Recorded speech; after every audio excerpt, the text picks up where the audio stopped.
Hello dear students, science Kumar YouTube channel में आपका स्वागत है। आइए आज इस सवाल को देखते हैं जो कि एसएससी सीजीएल 2022 में आया हुआ है। तो सवाल क्या है, द फैक्टर ऑफ एक्स पर पावर 4 प्लस एक्स पर पावर 2 प्लस 25 आर। तो बेसिकली इसका फैक्टर हम लोगों को निकालना है कि इसका कौन सा फैक्टर है। चार ऑप्शन दिए हुए हैं और चेक करना है कि कौन कौन से इसके फैक्टर है। ठीक है, तो सबसे पहले हम लोग फैक्टर को समझते हैं। तो जैसे कि कोई नंबर ले लेते हैं 12, तो 12 को दो नंबर में ऐसे नंबर में डिवाइड करें जिसका मल्टीप्लिकेशन 12 हो जाए, तो वो इसका फैक्टर होगा। जैसे इसको लिख सकते हैं 4:3। तो 4 और 3 जो है सो 12 का फैक्टर है। इसी तरह एक और एग्जांपल लिख सकते हैं 6 × 2। तो 6 और 2 मल्टीप्लाई करेंगे तो 12 आ जाएगा। तो 6 और 2 भी इसका फैक्टर है। इसी तरह से जो हमारा अलजेब्राइक इक्वेशन दिया है एक्स पर power 4 plus x square plus 25, ये तो अलजेब्राइक इक्वेशन है, ये तो नंबर नहीं है। इसको भी हम लोग फैक्टर में कर सकते हैं। दो फैक्टर में लिख सकते हैं, जैसे कि इसको लिख सकते हैं p x multiply by g x.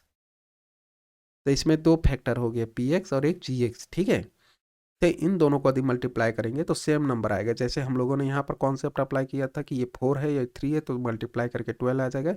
इसी तरह पी एक्स और जी एक्स को मल्टीप्लाई करके एक्स पर power 4 plus x square plus 25 आ जाएगा। ठीक है, तो ये है हमारा फैक्टर बेसिकली। अब हम लोग देखते हैं कि इसको कैसे सॉल्व करें।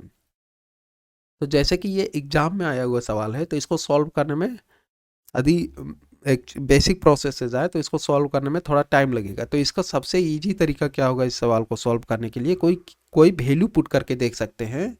कोई वैल्यू इसमें पुट करेंगे तो इधर का वैल्यू, इधर यदि एक्स का वैल्यू कुछ पुट कर दिए तो इधर का जो टोटल वैल्यू आएगा प्लस इधर का जो टोटल इक्विवेलेंट वैल्यू आएगा वो दोनों बराबर होना चाहिए। ये तो बेसिक कॉन्सेप्ट है। ठीक है, तो सबसे पहले क्या करते हैं, एक्स इज इक्वल टू हम लोग 0 पुट करके देखते हैं और चेक करते हैं कि इसका वैल्यू और इन चारों का वैल्यू इसके किस में मैच कर रहा है। फिर हो सकता है कि हम लोग एक्स का दूसरा वैल्यू पुट करें और फिर से चेक करें कि इसका वैल्यू क्या है और इन चारों का वैल्यू क्या है, और उसमें से चेक करेंगे कि दोनों में से कौन सा मैच कर रहा है। जो मैच कर रहा होगा वही हमारा फैक्टर्स हो गया। जैसे कि मान लेते कि पहले x is equal to zero zero put कर देते हैं। ठीक है, तो x is equal to zero, तो पहले एक्चुअल एक्सप्रेशन का वैल्यू कैलकुलेट करते हो। तो क्या था ये 0 पर पावर 4 प्लस 0 स्क्वायर प्लस 25। तो ये कितना आ गया हमारा 25। ठीक है, तो अब इसमें पुट करके देखते हैं ये पहला वाला ऑप्शन में। तो ऑप्शन 1 में हम लोग पुट करते हैं। ऑप्शन 1 में क्या हो जाएगा, 0 का स्क्वायर प्लस 3 × 0 -5।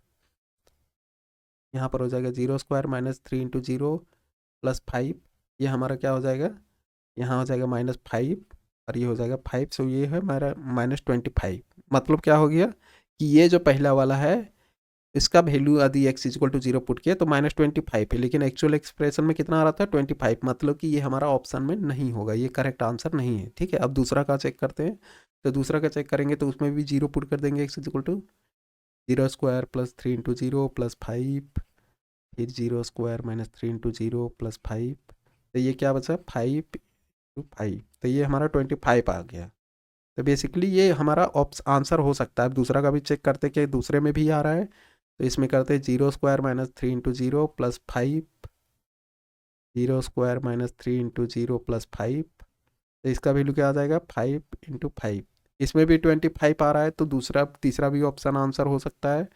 अब चौथा का हम लोग देखते हैं।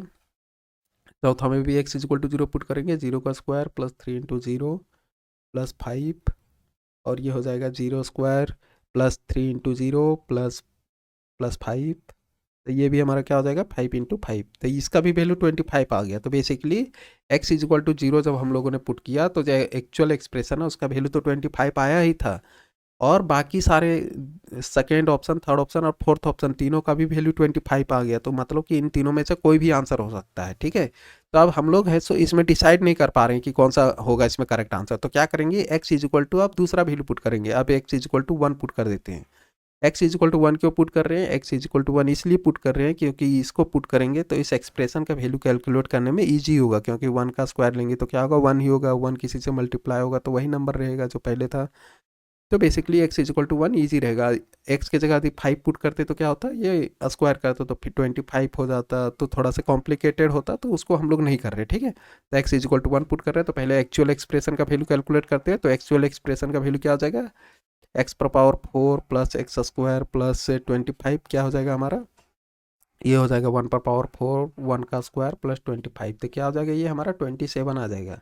ठीक है, अब हम लोग ऑप्शन 1 का वैल्यू तो कैलकुलेट करना नहीं, क्योंकि पहले ही x इज इक्वल टू 0 के लिए ही ये फेल हो गया, तो ये तो नहीं होगा। तो अब दूसरा के लिए चेक करते हैं, तो x is equal to 1 put कर देते हैं दूसरा ऑप्शन का एक्सप्रेशन में। तो 1 स्क्वायर प्लस 3 इंटू 1 प्लस 5, और हो जाएगा 1 स्क्वायर माइनस 3 इंटू 1 प्लस 5। ठीक है, तो इसको क्या हो जाएगा यहाँ पर 1 स्क्वायर 1 हो जाएगा, प्लस 3 4 4 प्लस 5 ये 9 हो गया, और ये हो गया 1 माइनस 3, तो -2 प्लस 5 क्या हो गया 3, तो ये कितना आ गया हमारा 27। मतलब ऑप्शन 2 हो सकता है, क्योंकि इसका वैल्यू भी 27 आया और एक्चुअल एक्सप्रेशन का भी वैल्यू 27 है x इज इक्वल टू 1 के लिए। ठीक है, अब तीसरा फोर्थ का चेक करते हैं। तो तीसरा क्या है, तीसरा में यदि हम लोग चेक करने जाएंगे तो क्या हो जाएगा 1 square minus 3 into 1 plus 5, 1 square minus 3 into 1 plus 5, तो ये क्या हो जाएगा हमारा, ये हमारा हो जाएगा 1 माइनस 3 माइनस 2 हो गया, -2 प्लस 5 क्या हो जाएगा हमारा 3, और ये क्या हो जाएगा 1 माइनस 3 हो गया -2 प्लस 5 हो गया हमारा 3, तो ये हमारा 9 हो गया। तो बेसिकली थर्ड ऑप्शन भी हमारा आंसर नहीं होगा, थर्ड आंसर भी नहीं होगा। ठीक है, अब फोर्थ का चेक करते हैं।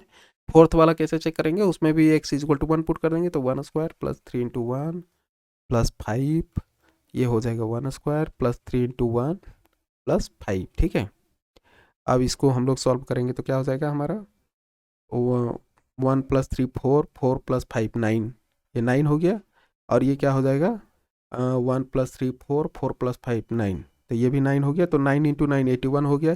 81 तो 27 के बराबर नहीं है, जो एक्चुअल एक्सप्रेशन का वैल्यू था, तो बेसिकली ये भी हमारा आंसर नहीं होगा। लेकिन ऑप्शन 2 में हमारा जो 27 भी मैच कर रहा था और ये भी 27 है, तो बेसिकली हमारा ऑप्शन 2 करेक्ट आंसर होगा। ठीक है, तो बेसिकली इसको सॉल्व करने के और दूसरे तरीके हैं, जैसे कि क्या है कि जो ये एक्सप्रेशन हमारा दिया हुआ है, ये एक्सप्रेशन जो दिया हुआ है उसी को सॉल्व कर देते हो तो इसके बराबर आएगा। तो जैसे कि क्या दिए हुए दूसरा ऑप्शन में x square plus 3x plus 5, x square minus 3x plus 5, इसको यदि सॉल्व करेंगे तो एक्चुअल एक्सप्रेशन के बराबर आएगा, क्योंकि ये तो उसका फैक्टर है। ठीक है, तो हम लोग है सो एक्चुअल एक्सप्रेशन क्या है x पर power 4 plus x square plus 25 है ना। तो इसको सॉल्व करते हैं तो क्या हो जाएगा x square into x square x पर power 4 plus x square minus 3x, तो माइनस 3x स्क्वायर हो जाएगा यहाँ पर 3x क्यू, और फिर x square plus multiply by 5, तो 5x स्क्वायर हो जाएगा यहाँ पर, फिर 3x को मल्टीप्लाई करेंगे इससे 3x क्यू, फिर हो जाएगा 3x minus multiply by minus 3x, तो minus 9x square plus 3x plus multiply by 5, तो क्या हो जाएगा हमारा 15x। इसी तरह से इसको करते हैं तो ये हो जाएगा 5x square minus 15x plus 25, तो इसमें सॉल्व करते हैं, ये -3x क्यू चला गया। अब हमारे पास क्या बचा यहाँ पर 5x square plus 5x square 10x square हो गया, और माइनस 9x स्क्वायर, तो 1x स्क्वायर हो गया 1x स्क्वायर, तो लिखते हैं x पर पावर 4 प्लस 1x स्क्वायर, तो x स्क्वायर लिखते हैं, और ये 15x और माइनस 15x चला गया है, तो क्या हो जाएगा बचा क्या हमारे पास 25 बचा है, 25 बचा, जो कि हमारा एक्चुअल एक्सप्रेशन के बराबर है x पर पावर 4 एक्स स्क्वायर प्लस 25। यही था हमारा एक्चुअल एक्सप्रेशन x पर power 4 plus x square plus 25, तो दोनों मैच कर गया। तो हम लोगों ने क्या देखा, पहला मेथड देखा कि वैल्यू से पुट करके चेक कर लिए। ठीक है, कि इसमें जो वैल्यू पुट करेंगे उसके बाद जो वैल्यू आएगा इक्विवेलेंट वैल्यू वो इनसे मैच करना चाहिए, इसमें भी वही वैल्यू पुट करेंगे तो ठीक है, तो उससे हम लोगों ने चेक किया। दूसरा तरीका क्या था कि जो जो हमारा ऑप्शन में आंसर दिया हुआ है उसी को सिंप्लीफाई करेंगे तो उसी के इक्वल आएगा, इसके इक्वल आएगा। और तीसरा तरीका क्या है, तीसरा तरीका हम लोगों का सॉल्व करने का है कि हम लोग इसको बेसिक रूल से ही जाएंगे, जो हम लोग बाद में देखेंगे। ठीक है, अभी एग्जाम के लिए आप ये दोनों ही याद रखिए, जो आपको हेल्प देगा। ठीक है, इस फैक्टर को समझने में कि इसका एक्चुअल फैक्टर कौन सा होगा। Thank you.